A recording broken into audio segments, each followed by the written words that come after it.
വാർത്താലോകത്തെ മര്യാദകളെല്ലാം കാറ്റിൽ പറത്തി സോഷ്യൽ മീഡിയയിൽ വ്യക്തിഹത്യയെ ആയുധമാക്കിയവർക്ക് ഒടുവിൽ നിയമത്തിന്റെയും പൊതുജനത്തിന്റെയും വക ശക്തമായ പ്രഹരം. രാഷ്ട്രീയ വിമർശനത്തിന്റെ വട്ടപ്പേരുമിട്ട് സ്ത്രീത്വത്തെ അങ്ങേയറ്റം അശ്ലീലമായ രീതിയിൽ അധിക്ഷേപിച്ചുകൊണ്ടിരുന്ന യൂട്യൂബർ രാജൻ ജോസഫിന്റെ ഒടുവിലത്തെ അറസ്റ്റും അതിനു പിന്നാലെ തെരുവിൽ കിട്ടിയ തല്ലും കേരള രാഷ്ട്രീയത്തിൽ വലിയ ചർച്ചയായിരിക്കുകയാണ്. ലൈംഗികാരോപണ കേസുകളിൽ കുടുങ്ങി കോൺഗ്രസിൽ നിന്നും പുറത്താക്കപ്പെടുകയും കഴിഞ്ഞ നിയമസഭാ തിരഞ്ഞെടുപ്പിൽ മത്സരിക്കാതിരിക്കുകയും ചെയ്ത മുൻ പാലക്കാട് MLA രാഹുൽ മാങ്കൂട്ടത്തിലിനെ മുൻനിർത്തി രാജൻ ജോസഫ് കെട്ടിച്ചമച്ച വ്യാജ കഥകളുടെയും പെൺവേട്ട നറേറ്റീവുകളുടെയും തുടർച്ചയായിട്ടാണ് ഈ വിവാദങ്ങൾ ആരംഭിക്കുന്നത്.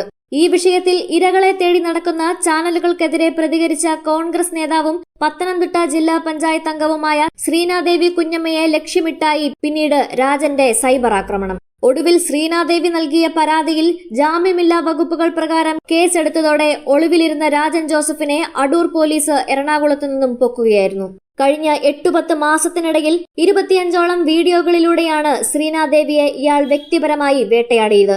സഭ്യതയുടെ എല്ലാ അതിരുകളും ലംഘിച്ച് നടത്തിയ ഈ അശ്ലീല വിളവെടുപ്പുകൾ കേവലം ആവിഷ്കാര സ്വാതന്ത്ര്യത്തിന്റെ പരിധിയിൽ വരുന്നതല്ല എന്ന നിയമം തെളിയിച്ചിരിക്കുന്നു. അടൂർ പോലീസ് ലോക്കപ്പിലാക്കിയപ്പോൾ അത്രയും നാൾ മൊബൈൽ ക്യാമറയ്ക്ക് മുന്നിൽ സിംഹം ചമഞ്ഞ യൂട്യൂബറുടെ വീരവാദങ്ങളെല്ലാം ചോർന്നുപോയി. കോടതിയിൽ നിന്ന് ഇയാൾക്ക് പിന്നീട് ഇടക്കാല ജാമ്യം ലഭിച്ചെങ്കിലും സ്റ്റേഷൻ പരിസരത്ത് വെച്ച് ഒരു സംഘം ആളുകളിൽ നിന്ന് ഇയാൾക്ക് നേരെ മർദ്ദനവുമുണ്ടായി. നിയമം കയ്യിലെടുക്കുന്നത് തെറ്റാണെങ്കിൽ പോലും സ്വന്തം പ്രവൃത്തിയുടെ ഫലം തന്നെയാണ് രാജന് ഇപ്പോൾ കിട്ടിയ തല്ലെന്ന് ശ്രീനാദേവി കുഞ്ഞമ്മ തുറന്നടിക്കുന്നു.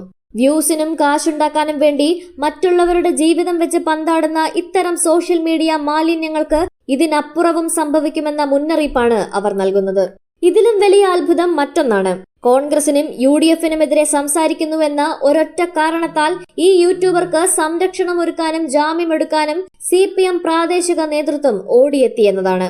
പാർട്ടിയിലെ ഉന്നത നേതാക്കളായ മുഹമ്മദ് റിയാസിനും എളമരം കരീമിനും PP ദിവ്യയ്ക്കുമെതിരെ പോലും ഇതേ രാജൻ ജോസഫ് മുൻപ് ലൈംഗിക വൈകൃത ആരോപണങ്ങൾ ഉന്നയിച്ചിട്ടുണ്ട്. എന്നിട്ടും കോൺഗ്രസ് വിരുദ്ധത എന്ന ഒരൊറ്റ അജണ്ട മുൻനിർത്തി ഇയാൾക്ക് വേണ്ടി CPM ഏരിയ കമ്മിറ്റി അംഗങ്ങളും പ്രാദേശിക നേതാക്കളും രംഗത്തിറങ്ങിയത് ആ പാർട്ടിയുടെ രാഷ്ട്രീയ ജീർണതയെയാണ് കാണിക്കുന്നത്. രാഷ്ട്രീയ വിമർശനം അതിശക്തമായ ഭാഷയിലാകാം, പക്ഷേ അത് വ്യക്തിഹത്യയിലേക്കും അശ്ലീലതയിലേക്കും വഴിമാറിയാൽ പ്രത്യാഘാതം ഭീകരമായിരിക്കുമെന്ന ശക്തമായ രാഷ്ട്രീയ സന്ദേശമാണ് ഈ സംഭവം നൽകുന്നത്. കഴിഞ്ഞ സെപ്റ്റംബർ മാസം തൊട്ട് ഈ നിമിഷം വരെ ഏതാണ്ട് 25-ലധികം വീഡിയോസാണ് വൈറ്റ് സ്വാൻ TV ന്യൂസ് എന്ന പേരിലുള്ള യൂട്യൂബ് ചാനലും രാജൻ എന്ന പേരിലുള്ള യൂട്യൂബറും സിബി എന്ന് പറയുന്ന മറ്റൊരാളും ചേർന്ന് എനിക്കെതിരെ സംരക്ഷണം ചെയ്തിട്ടുള്ളത്. അപ്പോൾ കേരളത്തിൽ കഴിഞ്ഞ 10 വർഷക്കാലം കൊണ്ട് 2016 മുതൽ നമ്മൾ നോക്കിയ സാമൂഹ്യ മാധ്യമങ്ങളിലും യൂട്യൂബിലുമൊക്കെ ഒരുപാട് ആക്റ്റീവായിട്ടുള്ള സമൂഹം വളർന്നു വരുന്നുണ്ട്. പ്രത്യേകിച്ചും യൂട്യൂബ് ചാനലുകളൊക്കെ കഴിഞ്ഞൊരു 7 ഇയേഴ്സ് ആയിട്ട് അല്ലെങ്കിൽ 8 ഇയേഴ്സ് ആയിട്ടാണ് പ്രബലമായിട്ട് വന്നുകൊണ്ടിരിക്കുന്നത്. അപ്പോൾ 4ാം നെടുന്തൂണായിട്ട് നമ്മൾ കാണുന്ന മാധ്യമങ്ങൾ മുഖ്യധാരാ മാധ്യമങ്ങളായിട്ട് ആ നിലവാരത്തോടു കൂടി തന്നെ ഉയർന്നു വരുന്ന ചില യൂട്യൂബ് ചാനലുകളും യൂട്യൂബ് മാധ്യമങ്ങളും ഒക്കെ ഉണ്ട്. അപ്പോൾ അതിനെയൊക്കെ വെല്ലുവിളിച്ചുകൊണ്ട് കേവലമായിട്ട് വരുമാനം നേടുക, എന്തു പറഞ്ഞുകൊണ്ടും വ്യൂവേഴ്സിനെ കൂട്ടുക, അതിലൂടെ വരുമാനം നേടുക, ആഹാരം കഴിക്കുക എന്ന് പറയുന്ന രീതിയിലുള്ള അത്തരത്തിലുള്ള ഒരു ശൈലി ചില ചാനലുകൾ മുന്നോട്ട് വെക്കുന്നുണ്ടെങ്കിൽ, യൂട്യൂബ് പേജസ് മുന്നോട്ട് വെക്കുന്നുണ്ടെങ്കിൽ ഉറപ്പായിട്ടും അതിനെതിരെ നിയമ നടപടി സ്വീകരിക്കും. എന്നെ രാഷ്ട്രീയപരമായിട്ട് വിമർശിക്കുവാൻ ആർക്കും അധികാരമുണ്ട്, ആർക്ക് വേണമെങ്കിലും വിമർശിക്കാം. പക്ഷെ അത് രാഷ്ട്രീയപരമായിട്ടായിരിക്കണം, സത്യസന്ധമായിട്ടായിരിക്കണം. രാഷ്ട്രീയപരമായിട്ട് വിമർശിക്കുന്നതിന്റെ പേരിൽ എന്തെങ്കിലും അധികപ്പെട്ട് പറഞ്ഞാൽ പോലും അത് രാഷ്ട്രീയപരമാണ് എങ്കിൽ മറുപടി പറയാൻ നമ്മൾ തയ്യാറുമാണ്. പക്ഷേ അതിനെയൊക്കെ അപ്പുറത്തേക്ക് വ്യക്തിപരമായിട്ട് അങ്ങേയറ്റം തേജോവധം ചെയ്യുന്ന രീതിയിൽ സ്ത്രീത്വത്തെ അപമാനിക്കുക എന്ന് പറയുന്നത് ഏതെങ്കിലും ഒരു കമന്റോ ഏതെങ്കിലും ഒരു വാചകത്തിന്റെയോ ഏതെങ്കിലും ഒരു വാക്കിന്റെയോ പേരിലല്ല, മറിച്ച് 10-15 മിനിറ്റ് വീഡിയോ ദൈർഘ്യമുള്ള വീഡിയോസ് ഏതാണ്ട് 20-ലധികം 25ഓളം വീഡിയോസ് ചെയ്തിടുക, അതിൽ ത്രൂ ഔട്ട് നമ്മളെ വ്യക്തിഹത്യ നടത്തുക, സ്ത്രീത്വത്തെ അപമാനിക്കുക എന്ന് പറയുന്ന ആ വാക്കിന്റെ ബ്രോഡ് ഡെഫിനിഷനിലും നാരോ ഡെഫിനിഷനിലും കംപ്ലീറ്റ്ലി ഫിറ്റ് ആവുന്ന രീതിയിലുള്ള എല്ലാ കാര്യങ്ങളും ചെയ്തിട്ടുള്ളവരാണ് ഈ യൂട്യൂബേഴ്സ്. ഇപ്പോൾ ഈ ഒരു മാധ്യമങ്ങളെ കണ്ടുകൊണ്ട് ഞാൻ സംസാരിക്കുമ്പോൾ പോലും അവർ ഇതിനെ വിലയിരുത്തുക എങ്ങനെയാണെന്നറിയോ? എനിക്ക് ഇത്രയും ഒരു റീച്ച് കിട്ടി, എൻ്റെ ചാനൽ ഇത്രയും റീച്ച് കിട്ടി, അതിലൂടെ എനിക്ക് ഇത്ര കൂടി വരുമാനം ലഭിക്കും എന്ന് ചിന്തിക്കുന്ന നിലവാരത്തിലുള്ള മനോനിലവാരത്തിലുള്ള വ്യക്തികളാണ്. അത് അവരുടെ ഫേസ്ബുക്ക് പോസ്റ്റുകളിൽ നിന്ന് വ്യക്തമാണ്. എനിക്കെതിരെ മറ്റു 2 സ്ത്രീകളുമായിട്ട് കമ്പയർ ചെയ്തുകൊണ്ടൊരു വീഡിയോ പോസ്റ്റ് ചെയ്യുകയും ഫേസ്ബുക്ക് പോസ്റ്റ് ഇടുകയും അതിനെ തുടർന്ന് ആ ഫേസ്ബുക്ക് പോസ്റ്റ് റീച്ചായി എനിക്ക് അതിലൂടെ ഇത്രയധികം വ്യൂവേഴ്സിനെ കിട്ടി, എനിക്ക് വരുമാനം കിട്ടി എന്ന് ഏതാണ്ട് അഭിമാനത്തോടു കൂടി പറഞ്ഞുകൊണ്ട് വീണ്ടും ഒരു പോസ്റ്റ് ഇടുന്ന തരത്തിലുള്ള മനോവൈകല്യമുള്ള വ്യക്തികൾ. അപ്പോൾ ഇത്തരത്തിലുള്ളവർ എനിക്കെതിരെ എന്നല്ല ആർക്കെതിരെയാണെങ്കിലും രാഷ്ട്രീയപരതയ്ക്ക് അപ്പുറത്തേക്ക് വ്യക്തിപരത ഉണ്ടായാൽ, അതിൽ ഇത്രയധികം അധിക്ഷേപം ഉണ്ടായാൽ ഉറപ്പായിട്ടും നിയമം കുറച്ചുകൂടെ കർശനമാവുകയും നടപടി ഉണ്ടാവുകയും വേണമെന്ന് തന്നെ ഞാൻ ആഗ്രഹിക്കുന്നു. ഇയാളൊരു മലപ്പുറം സ്വദേശിയാണ്. ഇയാൾക്ക് ശ്രീനാദേവി കുഞ്ഞമ്മയോട് ഇത്രയും വൈരാഗ്യം തോന്നാൻ എന്തായിരിക്കും കാരണം? എനിക്ക് അത് അറിയില്ല. അയാൾ കഴിഞ്ഞ സെപ്റ്റംബർ മാസത്തിൽ ഞാൻ CPIയുടെ ഭാഗമായി നിന്നിരുന്ന സമയത്താണ് ഇയാൾ എനിക്കെതിരെ ആദ്യമായിട്ടൊരു വീഡിയോ ചെയ്യുന്നത്. ആ വീഡിയോയിൽ കണ്ടന്റ് തന്നെ CPIയുടെ അന്നത്തെ ഒരു മുൻ ജില്ലാ സെക്രട്ടറിക്കെതിരെ ഞാൻ അഴിമതി ആരോപണം ഉന്നയിച്ചുകൊണ്ട് പരാതി കൊടുക്കുകയും അത് പാർട്ടി ശരിയാണെന്ന് കണ്ടെത്തി നടപടിയെടുക്കുകയും ഒക്കെ ചെയ്ത വസ്തുതയാണ്. അപ്പോൾ ആ ശരികൾ അവിടെ ശരിയായി തന്നെ നിലനിൽക്കെ അയാളൊരു മികച്ച കമ്മ്യൂണിസ്റ്റ് ആണ് എന്നും നല്ലവനാണ് എന്നും പറഞ്ഞുകൊണ്ട് എന്നെ വളരെയധികം വ്യക്തിഹത്യ ചെയ്തുകൊണ്ട് മോശമാക്കിക്കൊണ്ട് വീഡിയോ ചെയ്താണ് ഇയാൾ ആദ്യം എനിക്കെതിരെ വീഡിയോ ചെയ്യുന്നത്. അപ്പോൾ എനിക്ക് അയാളെ ഞാൻ ആദ്യമായിട്ട് നേരിട്ട് കാണുന്നത് കഴിഞ്ഞ ദിവസം രാത്രി അടൂർ പോലീസ് സ്റ്റേഷനിൽ അറസ്റ്റ് ചെയ്ത് അയാളെ ലോക്കപ്പിൽ എത്തിയിരിക്കുമ്പോൾ അയാൾ ലോക്കപ്പിൽ നിലത്തിരിക്കുകയായിരുന്നു ഞാൻ ചെല്ലുമ്പോൾ. അന്നേരമാണ് ഞാൻ അയാളെ ജീവിതത്തിൽ ആദ്യമായിട്ട് നേരിൽ കാണുന്നത്. അപ്പോൾ അയാൾ കേവലം വരുമാനത്തിന് വേണ്ടിയിട്ടും എന്തെങ്കിലുമൊക്കെ രാഷ്ട്രീയപരമായിട്ടുള്ള വൈരാഗ്യങ്ങൾ ഉണ്ടാവും ഒരു പക്ഷേ അതിൻ്റെയൊക്കെ ഭാഗമായിട്ടാണ് ഇങ്ങനെ നിലപാടെടുക്കുന്നത്.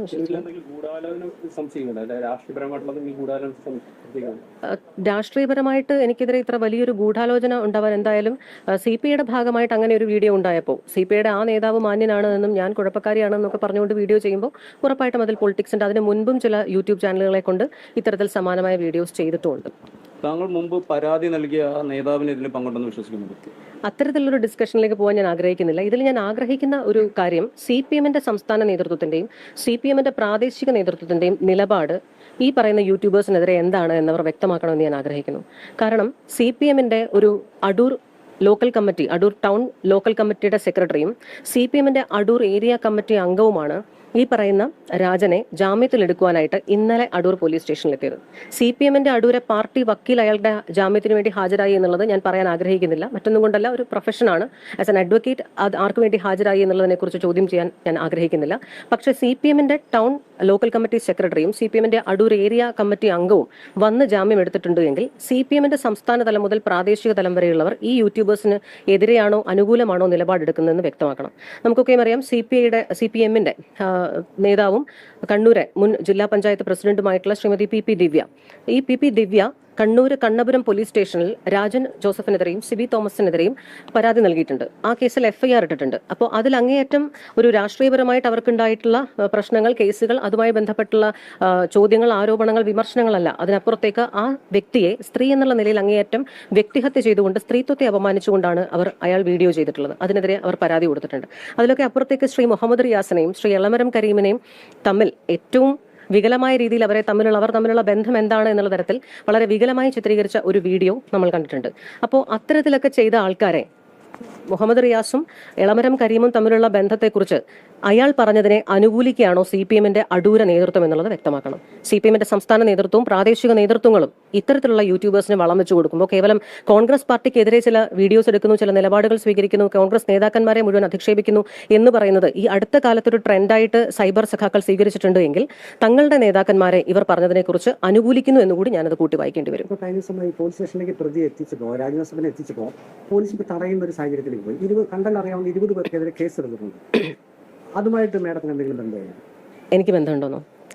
ഞാൻ ചോദിക്കുന്ന ഈ പറയുന്ന രാജൻ, സിബി എന്ന് പറയുന്ന 2 യൂട്യൂബേഴ്സ്, ഇവർ ചെയ്തിട്ടുള്ള വീഡിയോസ്, രാജൻ ജോസഫ് എന്ന് പറയുന്ന സ്വന്തം യൂട്യൂബ് ചാനലും വൈറ്റ് സ്വാൻ യൂട്യൂബ് ചാനലും ഇതിന്റെ കൺസേൺ ആയിട്ടുള്ള ഫേസ്ബുക്ക് അക്കൗണ്ടിലും ഫേസ്ബുക്ക് പേജിലും ഇവർ നിരന്തരമായിട്ടിടുന്ന ഫേസ്ബുക്ക് വീഡിയോസ് ഉണ്ട്. ഈ വീഡിയോസ് ഇപ്പൊ എല്ലാവരും ആരോടാണ്, ഏതെങ്കിലും ഒരു ചാനലിന് ധൈര്യമുണ്ടോ ആ വീഡിയോ സംപ്രേഷണം ചെയ്യാൻ? അതിലെ കണ്ടന്റ് അതേപോലെ സംരക്ഷണം ചെയ്യാൻ, ഏതെങ്കിലും ഒരു വീഡിയോ പൂർണ്ണമായി സംരക്ഷണം ചെയ്യാൻ അല്ലെങ്കിൽ ഭാഗികമായി സംരക്ഷണം ചെയ്യാൻ ഈ ഉള്ള ഏതെങ്കിലും ചാനലുകൾക്ക് നിങ്ങൾക്ക് ആർക്കെങ്കിലും ധൈര്യമുണ്ടോ? സംരക്ഷണം ചെയ്യാൻ സാധിക്കുമോ? അപ്പോൾ അത്തരത്തിലൊരു വീഡിയോ ചെയ്തിട്ടുണ്ട് എങ്കിൽ അങ്ങനെയുള്ളവർ അടൂരെത്തിയാൽ ചിലപ്പോൾ 2 അടി കിട്ടിയെന്നിരിക്കും, സ്വാഭാവികമാണ്.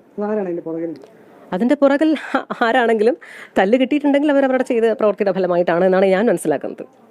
അതിൽ യൂത്ത് കോൺഗ്രസോ KSO ഉണ്ടോ എന്നൊക്കെ ആരോപിക്കുമ്പോൾ എനിക്ക് വിഷമമുണ്ട്. DYFIയുടെ നേതാക്കന്മാരെ, CPMന്റെ നേതാക്കന്മാരെ ഇത്രയും പറഞ്ഞിട്ട് അതിൽ DYFIയോ CPMോ ഇല്ല എന്ന് പറയുന്നുണ്ടെങ്കിൽ അത് നിങ്ങളുടെ കുറവായിട്ട് മാത്രം വിലയിരുത്തണമെന്ന് ഞാൻ വിചാരിക്കുന്നുള്ളൂ.